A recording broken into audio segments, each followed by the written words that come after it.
So the first thing you want to do is get a spoolie and brush out your brows. Get them to lay in the way that they naturally fall.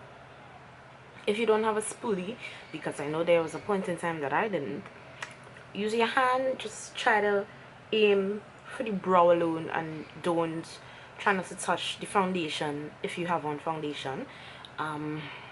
Or you could even use a fine tooth comb or a brush, right? Anything to just get the hairs to lay down properly, right?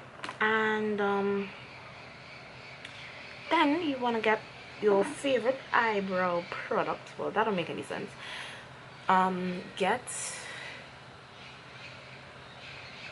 in this demonstration I'll be using a gel as an I'll be using gel eyeliner as my brow product. And if you don't know yet, with makeup you could make it do for anything, okay? So you could use eyeshadow as lipstick if you know how to do it right. So you just make it work. So I'm using LA Girls gel eyeliner in brown. This is kind of a reddish brown, but I think it works.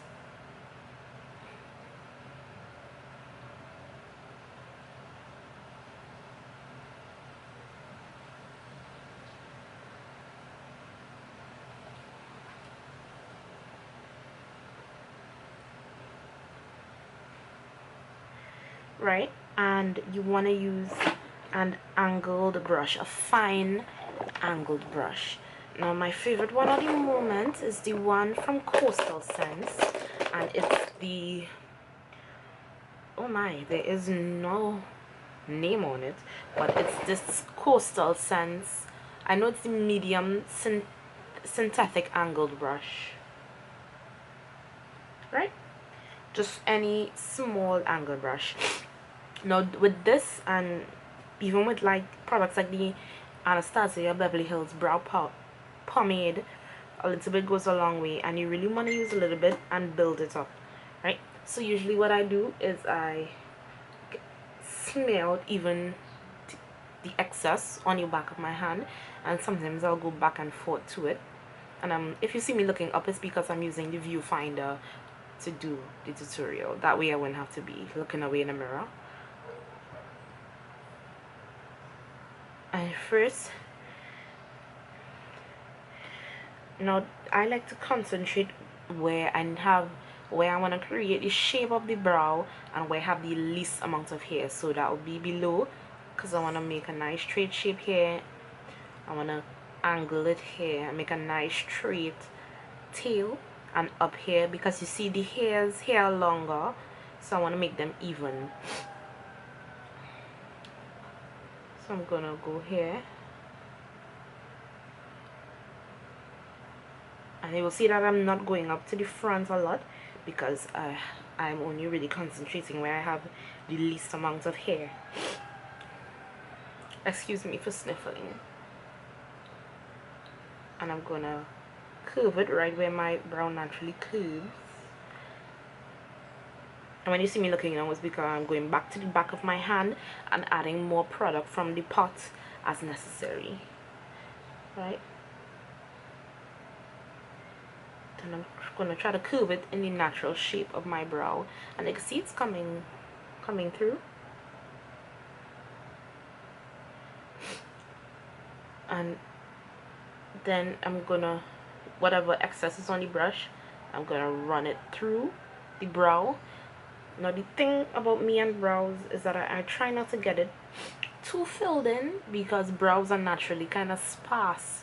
They're not like completely filled in, so I usually don't.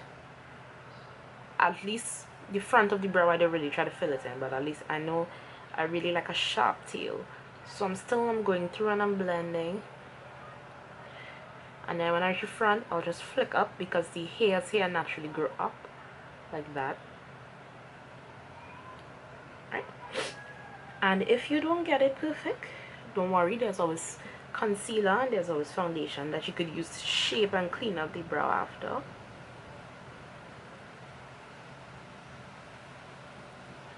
And you see that looks okay. Let me look in the mirror. Yeah, that looks pretty okay. So let's just move on to the next brow, and I'm gonna just go do it without speaking, because you could really just see what I'm doing. And whenever you see me look down again, I'm going in the pot and then rubbing the excess product at the back of my hand.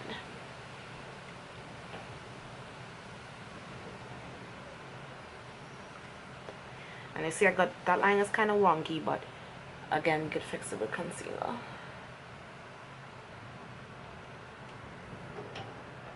And I'm gonna say it's gonna take some use using the viewfinder to do makeup, because it's a bit further away than what I would hold a mirror. So you can see that I kind of hold the brush here and I press it down to the skin and smooth it down in the shape of the way, and the way my brow grows naturally.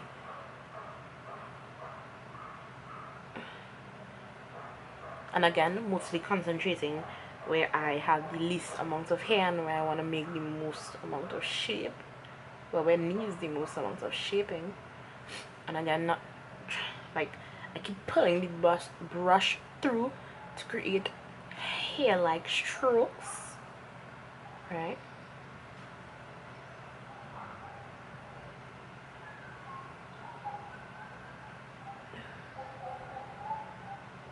And then whatever is left, I feather it in the front.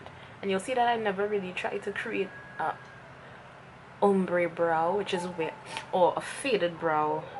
I don't know, just I get that by not naturally, by just not going in the front of the brow with product, instead of having to like come back with a spoolie and then blur it out. I personally don't like how that looks on me, but if that is your cup of tea, or if that's what you like, then do it.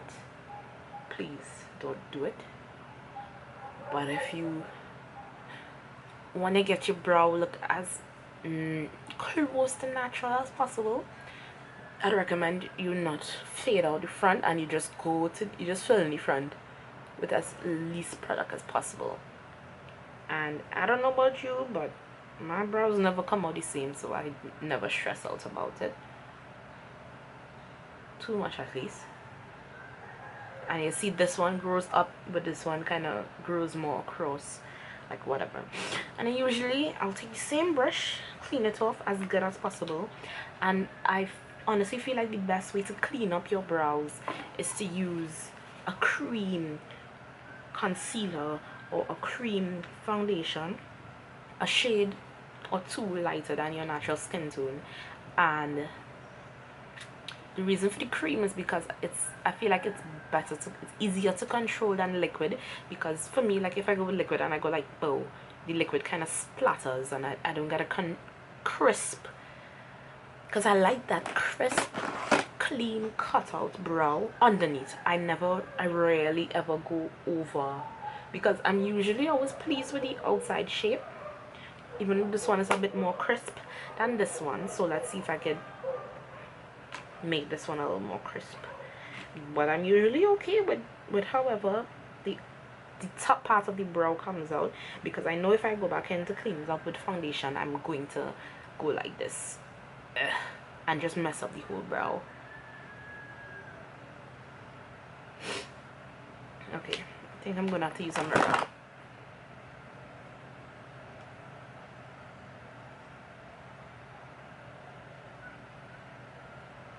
Oops.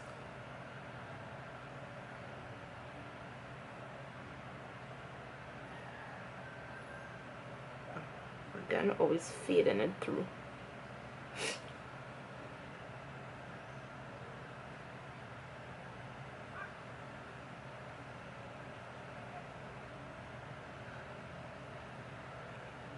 Right, and you could honestly leave it like this if you want. Now I'm gonna use the 10 color, the very dirty 10 color palette Camouflage concealer from BH Cosmetics.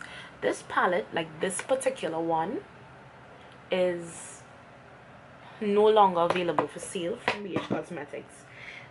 I mean, they have the same type of product, but not in this big palette, and I don't know if the quality is the same, but um, I wish they didn't discontinue this because it's pretty awesome.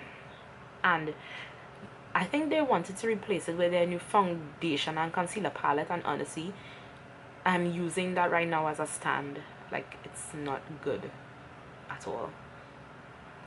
Now again, I'm gonna go in with my mirror so I can see exactly what I'm doing, and I'm gonna carve it out. Now honestly, this camera is making everything look a bit lighter and ashier, so we'll have to figure out how to fix that. But right, and you would also, I don't go to the front just because I feel like it doesn't look as good. You like, I'll just do the arch of the brow, and then whatever's left I'll feather it to the front. And this concealer works good under the eye. It works good as a eyeshadow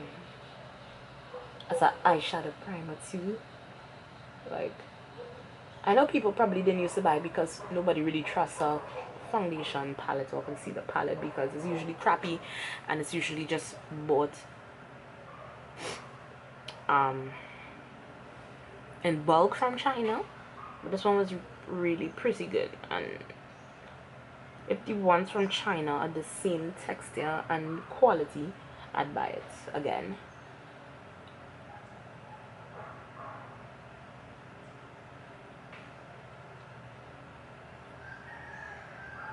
And I'm just going with your finger and blending as much as you could.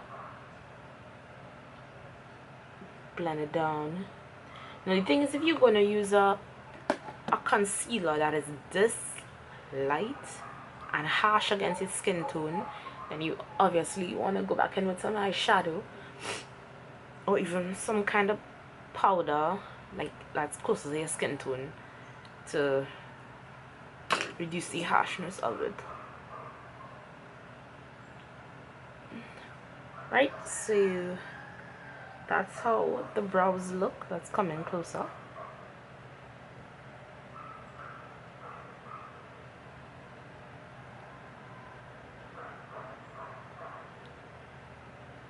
And that's one way to do your eyebrows. So if I actually upload this, then thank you for watching, and feel free to subscribe so you'll always be notified whenever I release videos. But believe me, I'll notify you on Facebook or something too.